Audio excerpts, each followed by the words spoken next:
नमस्कार मित्रों, आपका स्वागत है मेरे YouTube चैनल सोशल टॉक पर। अगर आप एक सच्चे सनातनी हैं तो मेरे YouTube चैनल को सब्सक्राइब कर दीजिए और बेल आइकन को प्रेस कर दीजिए। अब मैं आप लोगों को आगे की कहानी सुनाने जा रहा हूं।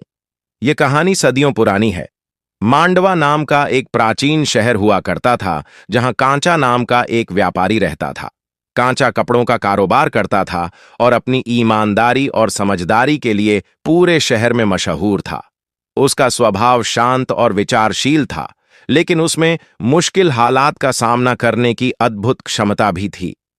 अदम हमेशा जरूरतमंदों की मदद करता था, लेकिन उसके हालात दिन कारोबार लगातार घाटे में चल रहा था। फिर भी उसने नेक दिल्ली से गरीबों की मदद करना बंद नहीं किया। लोग उसकी तारीफ करते थे, लेकिन कुछ उसे बेवकूफ समझते थे। एक दिन जब अदम बाजार से वापस लौट रहा था, उसने देखा कि सड़क किनारे एक बूढ़ा दरवेश बैठा था। वह बहुत कमजोर और थका हुआ लग रहा था। कांचा ने बिना कुछ सोचे समझे अपने झोले से रोटियां निकालीं और दरवेश को दे दी। बूढ़े दरवेश ने रोटियां ले लीं और कांचा को अपने पास बिठाया। बूढ़े ने मुस्कुराते हुए कहा, बेटा, तुम एक नेक दिल इंसान हो। क्या तुम अपनी तकदीर आजमाना चाहोगे? कांचा ने हैरानी से उसकी तरफ देखा और पूछा, आपका क्या मतलब है बाबा? दरवेश ने कहा, मैं एक बूढ़ा और जर्जर इंसान हूं, लेकिन मेरे सीने में कई ऐसे राज दबे हुए हैं जो हर किसी पर खुले नहीं किए जा सकते। तुम एक नेक दिल और अमानतदीने का टुकड़ा निकाला और कहा, यह एक रहस्यमय खजाने का नक्शा है, लेकिन इसे हासिल करना आसान नहीं होगा। तुम्हें 3 कठिन आजमाइश से गुजरना होगा। अगर तुम इनमें कामयाब होते हो तो यह खजाना तुम्हारा होगा, लेकिन अगर तुम नाकाम हुए तो तुम्हारा माल तो जाया होगा ही। शायद तुम उस रास्ते से दोबारा यहां कभी ना लौट सको। कांचा दरवेश की बातें सुनकर कुछ देर खामोश रहा। थोड़ी देर बाद उसने दरवेश से वह नक्शा मांगा। पदम ने नक्शे को देखा। यह एक घने और डरावने जंगल के बीच किसी स्थान की ओर इशारा कर रहा था। वह कुछ देर सोचता रहा, फिर उसने हिम्मत जुटाई और बोला, मैं इसे आजमाना चाहता हूं बाबा।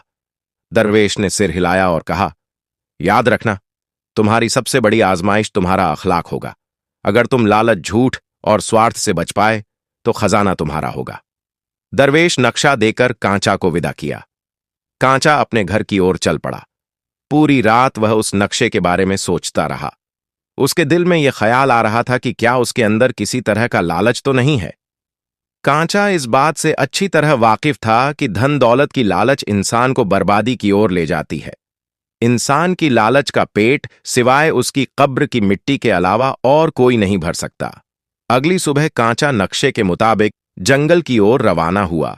रास्ता बहुत तंग और अंधेरी गलियों से होकर एक घने जंगल में जा पहुंचा।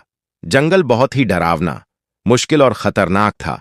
घने जंगल के बीच से गुजरते हुए उसे जानवरों की आवाजें सुनाई दी, लेकिन उसने हिम्मत नहीं हारी। कई बार वह रास्ता भटकने के करीब था, लेकिन अपनी समझदारी और नक्शे की मदद से सही रास्ते पर कायम रहा। चलते चलते उसकी मुलाकात एक बूढ़े आदमी से हुई जो उसी जंगल के रास्ते पर जा रहा था। उस बूढ़े ने कहा, तुम कहां जा रहे हो? यह रास्ता आगे बहुत खतरनाक है। बूढ़े ने कांचा को लालच देने की कोशिश की और कहा, तुम्हें यह सफर तय करने की क्या जरूरत है? मेरे साथ आओ, हम दोनों मिलकर कारोबार करें और धनवान बन जाएं। कांचा को बूढ़े की यह पेशकश पसंद आई, लेकिन तभी उसने सोचा, मैं अपने मकसद से भटक नहीं सकता। असली खजाना सिर्फ मेहनत और सब्र से मिलता है। वह उस बूढ़े को छोड़कर आगे बढ़ गया। कुछ घंटे चलने के बाद उसे एक सुनहरी रोशनी नजर आई। जब वह करीब पहुंचा तो देखा कि एक बड़ा चमचमाता संदूक उसके सामने रखा हुआ था। संदूक के पास एक पत्थर की तख्ती रखी थी, जिस पर लिखा था, अगर तुम इस संदूक को खोलोगे तो तुम्हें फौरन बेशुमार दौलत मिल जाएगी, लेकिन तुम्हारी अक्ल हमेशा के लिए चली जाएगी। सोच में पड़ गया। यह बहुत लुभावना मौका था, लेकिन उसने दरवेश की बात याद की। वह जानता था कि अगर उसने ने संदूक को खोला तो वह असली खजाने तक नहीं पहुंच पाएगा। उसने गहरी सांस ली और खुद से कहा, सच्चा खजाना सब्र और मेहनत से मिलता है, न कि आसान रास्ते से। वह बिना संदूक खोले आगे बढ़ गया। जैसे ही उसने आगे कदम बढ़ाया, संदूक और रोशनी अचानक गायब हो गई। वह समझ गया कि यह उसकी लालच और समझदारी की पहली आजमाइश थी, जिसमें वह कामयाब रहा। आगे बढ़ते हुए कांचा को एक गुफा दिखाई दी। जैसे ही वह अंदर गया, वहां उसे एक बूढ़ा आदमी मिला जो लकड़ी के तख्ते पर बैठा था। उसकी आंखों में गहरी समझदारी थी। उसने कांचा से पूछा, अगर तुम सच्चे व्यापारी हो तो बताओ, क्या तुमने कभी झूठ बोला है? कांचा झिझक गया। उसने कई बार अपने कारोबार में सच्चाई अपनाने की कोशिश की थी, लेकिन कुछ मौकों पर उसने अपने फायदे के लिए छोटे मोटे झूठ भी बोले थे। लेकिन वह जानता था कि यह आजमाइश उसकी ईमानदारी की है। उसने सिर झुकाया और कहा, हां, मैंने कभी कभी झूठ बोला है, लेकिन मैंने हमेशा अपनी इस गलती को सुधारने की कोशिश की है। अब मैं पूरी तरह सच के रास्ते पर हूं। बूढ़े आदमी की आंखों में चमक आ गई। उसने सिर हिलाया और कहा, बेशक, सच मानने की समझदारी बहुत कम लोगों में होती है। तुमने सच कहा। तुमने अपनी गलतियों पर मुखौटा ढंकने की बजाय अपनी गलती और झूठ का इकरार किया। तुमने दूसरी आजमाइश पार कर ली है। गुफा का दरवाजा खुल गया और कांचा आगे बढ़ गया। अब अदम आखिरी मुकाम पर पहुंच चुका था।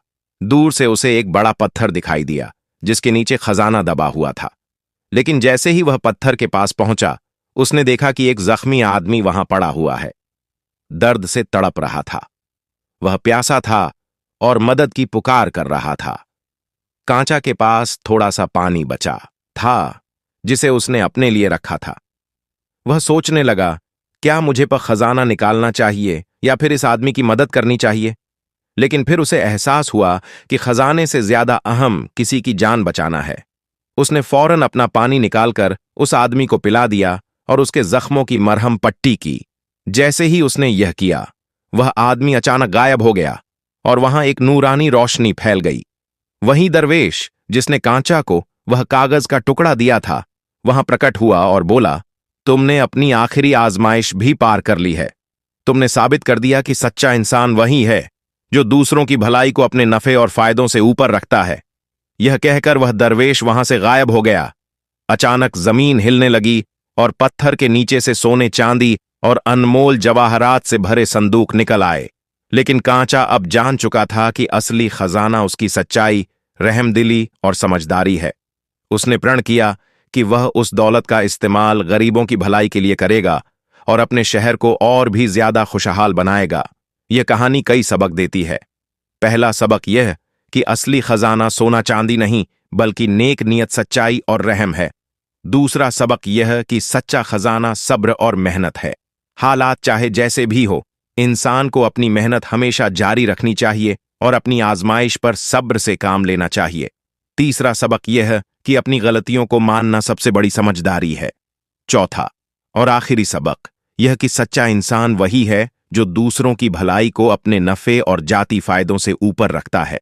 यदि वीडियो पसंद आई हो तो वीडियो को लाइक और चैनल को सब्सक्राइब जरूर करना ताकि इसी प्रकार की वीडियो और देख सको।